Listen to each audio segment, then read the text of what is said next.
The enduring survivors of Michael Myers forms a vigilante horde and promise to end his rule of dread after they find that he is as yet alive and intends to proceed with his custom bloodbath. The film opens with Cameron heading back home attempting to call Oscar and express lament over undermining Allison, who is ignorant that Oscar has recently been killed by Michael Myers.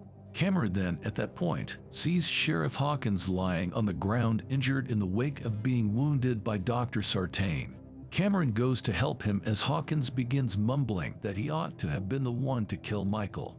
Flashback to Halloween Haddonfield in 1978, solidly in the center of Michael's homicide binge. A youthful Hawkins pursues Michael. In the meantime, a kid named Lonnie Elam is being provoked by different children before the police drive by to caution them to return home quickly. Lonnie experiences Michael and is almost drawn closer by him until Hawkins and his accomplice appear to get Lonnie out of there. The two officials then follow Michael into his old house where he remains by the window. Michael goes after the accomplice and attempts to choke him. Hawkins enters and tries to take shots at Michael, however winds up getting his accomplice in the throat. Michael moves away until the police encompass him outside, and Dr. Samuel Loomis runs into the house inquiring as to whether Michael was killed once more. He can't concede reality.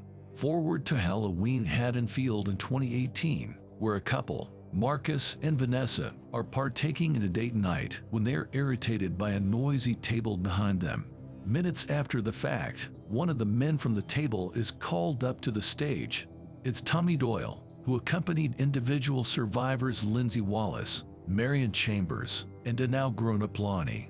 Tommy praises Michael's casualties and different overcomers of the occurrence, counting Lori stepped, not long later, as far as anyone knows, passing on Michael to consume in her home.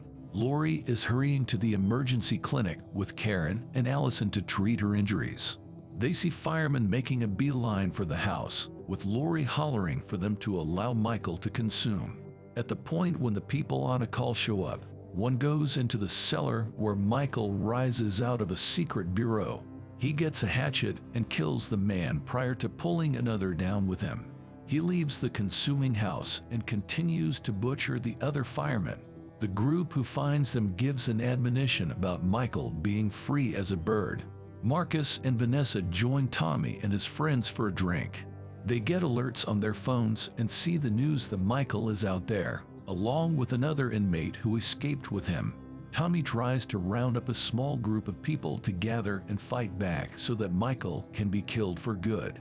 Outside, Vanessa goes to her car when she sees what appears to be Michael in the back seat.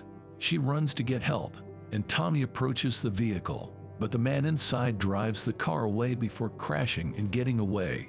The crowd gathers by the vehicle and finds nobody, but it's revealed to be the other inmate. Panicking and fearful, Michael ends up stalking an elderly couple, Phil and Sandra, in their home. He attacks Phil violently before grabbing a light pole and stabbing Sandra in the throat with it. She then watches in horror as Michael begins plunging all the kitchen knives into Phil's body before walking off with one for himself. A couple, Big John and Little John, live in Michael's old house. They are visited by trick-or-treaters, who claim that one of them bit into a razor blade that was in the candy. The Johns goes to help the girl, but it was just a prank for their third friend to get all their candy. The Johns then frighten the kids with a story about Michael, causing them to run away. At the hospital, Karen takes time to grieve over her husband Ray's death. Sheriff Barker comes to inform her that Michael survived the house fire, and Allison overhears. Cameron comes by to reunite with Allison, who forgives him for cheating. Tommy and his friends arrive to round up more people to fight Michael, delivering a rousing speech and getting everyone to chant, "Evil dies tonight." Allison goes with Cameron and Lonnie, who is Cameron's father, to hunt for Michael themselves, while Marcus and Vanessa join Marion and Lindsay. Before going, Allison leaves a knife under Lori's pillow in case Michael shows up. Lindsay, Marion, Marcus, and Vanessa come across a playground where they find the trick-or-treaters from earlier on the swing set. Lindsay tells them to go home, but they know Michael is around and think he's just trying to scare them. They realize the truth when they see Michael holding the severed head of their friend. The kids run away before Michael tries to attack Lindsay. She manages to hide, but he then goes for the others. He breaks into the car and stabs Marion to death before sticking the knife through Marcus' head.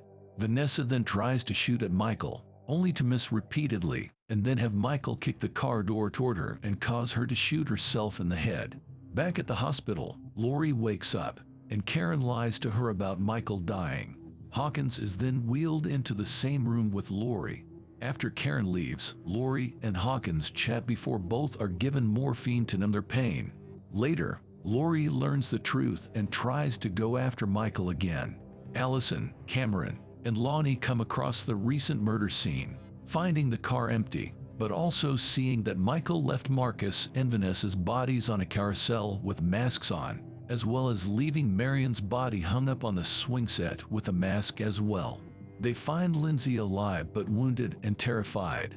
The other inmate shows up at the hospital for help, but Tommy and the whole crowd thinks it's Michael.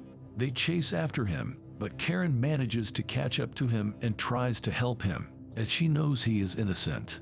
She manages to lock him in a hallway, but the mob begins to break through. Seeing no escape, the inmate breaks a window with a fire extinguisher and climbs out before jumping to his death, splattering gruesomely on the concrete. Everyone thinks Michael is dead, but Lori confirms that it's not him. Tommy is horrified, knowing that Michael has turned them violent just like him. The Johns are relaxing in their home when they hear a knocking at the door. Thinking it's more trick-or-treaters, they try to ignore it, but the knocking sounds more intense. After seeing nobody at either the front or back door, Big John goes upstairs to investigate a noise. Michael appears and stabs him in the armpit before viciously gouging his eyes out and crushing his skull.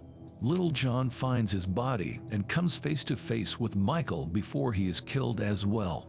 Hawkins tells Lori that Michael isn't coming for him because he knows he was trying to go home.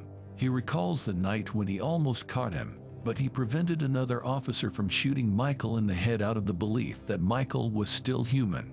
It was his greatest regret. With the knowledge that Michael is at his old house, the majority of the mob, including Allison and Karen, make their way to the neighborhood. Allison, Cameron, and Lonnie make their way into the house. Cameron later finds Lonnie dead and stuffed in the attic before Michael begins to attack Cameron, slamming him against the railing before coldly snapping his neck. Allison yells at Michael to get her after he tosses her down the stairs and breaks her leg. Karen comes in and stabs Michael with a pitchfork before stealing his mask. This leads him outside where the mob begins to wail at him, beating him down to the ground before Karen sticks a knife in his neck. At the hospital, Lori talks about Michael's power, believing he gets stronger with every life he takes.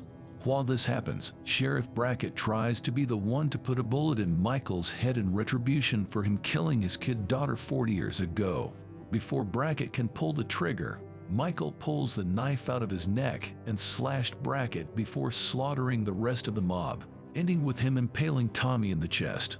Karen goes upstairs to Judith's room where Michael was staring, and he sneaks up on her and stabs her to death.